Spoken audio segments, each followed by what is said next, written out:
Alice the Amber Fairy with a beautiful necklace. This book belongs to Samyuktha. Sparkle Town Fairies, Alice the Amber Fairy. Sarah, Chris, Laura, Eddie. Make-believe ideas. In Sparkle Town, for all to see, there stood a dazzling store, full of amber instruments, and with a singing door. La la la la la, Amber's musical store.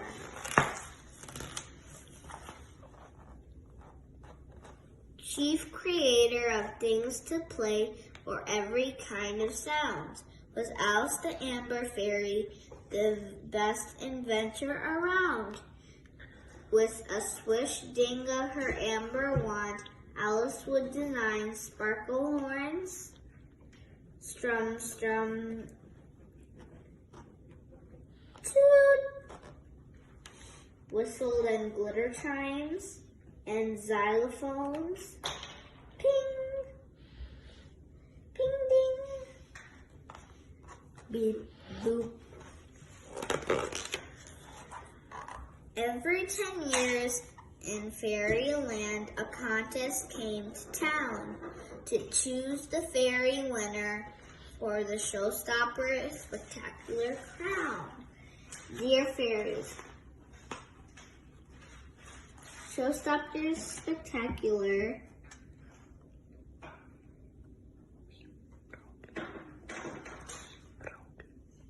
we proudly present all tuneful entrants will be welcomed, but only one will be worthy of winning the crown. Yours sincerely,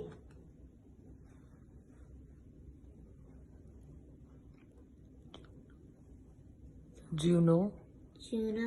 Jewel. Showstopper Spectacular Head Judge.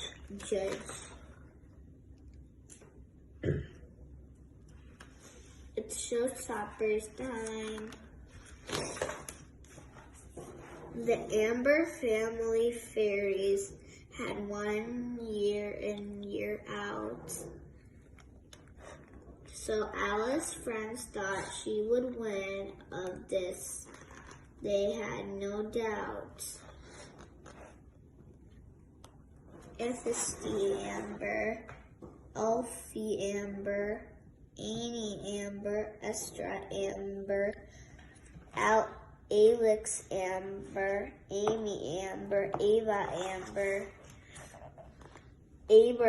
Albert Amber, James Amber, Amy Amber, Amelia Amber, Astra Amber, Amy Amber. Amber family trophies. You're sure to win. The Ambers are musical masters. The problem was poor Alice, please promise you will tell, could not play any instrument particularly well. Too scared to tell her friends the truth or let her family down, Alice cried, what can I do? How will I win the crown? First, she tried the xylophone, but her fingers were too slow. Cling, clunk. Meow. Then she tried the sparkle horn, but her tooth came out too low. Meow. Ow. Toot. The glitter chimes had clashed together. Clash, clang. The bells went ding dong wrong, ding dong wrong. The drumming sounded too offbeat, and the cymbals rang too long. Ring. Alice practiced playing to make her act look true until she was finally ready for a showstopper debut.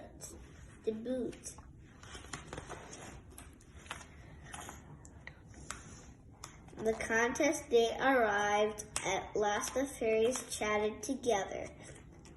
Said Esme, "I've learned mine by my heart."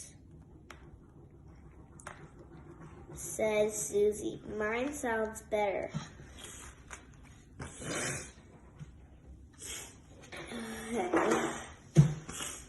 As Alice watched each other perform and play their part with pride, she felt quietly about guilty about tricking them, and she knew she could not lie.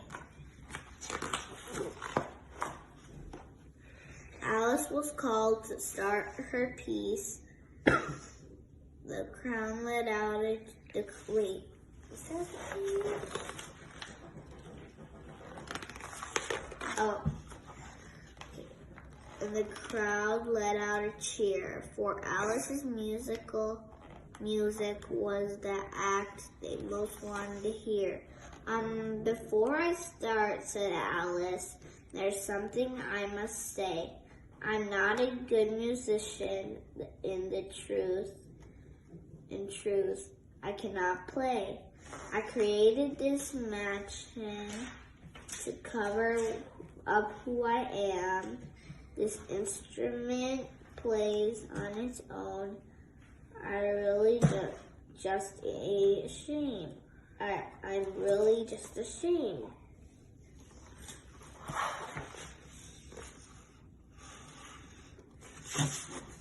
Next page.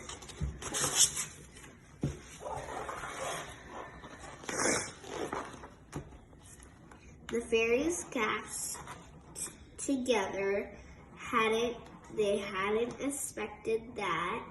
As Alice began to tremble, Esme appeared from the back. "Well, that was a surprise. Oh my!" She smiled and hugged poor Alice. "Don't feel blue," she said. "You may not be a showstopper, but you are an inventor instead."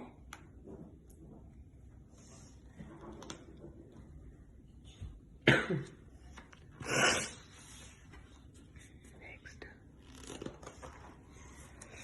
Alice did not play her piece, and she showstopper was won by the most deserved fairy chosen by everyone.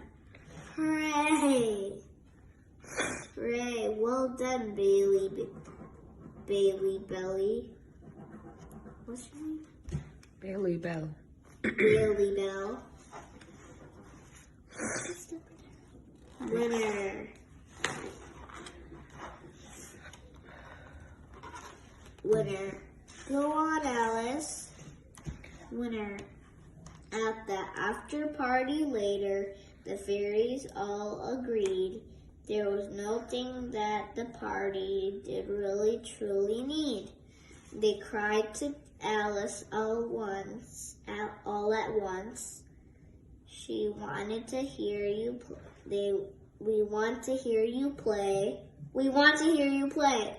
So Alice grinned and took a breath, and without further delay, dun dun dun, it went toot toot la dee da, beep and little diddle dee, a ring a ling, bing bang, oompa oompa and wee. Though the spectacular instrument was famous near and far,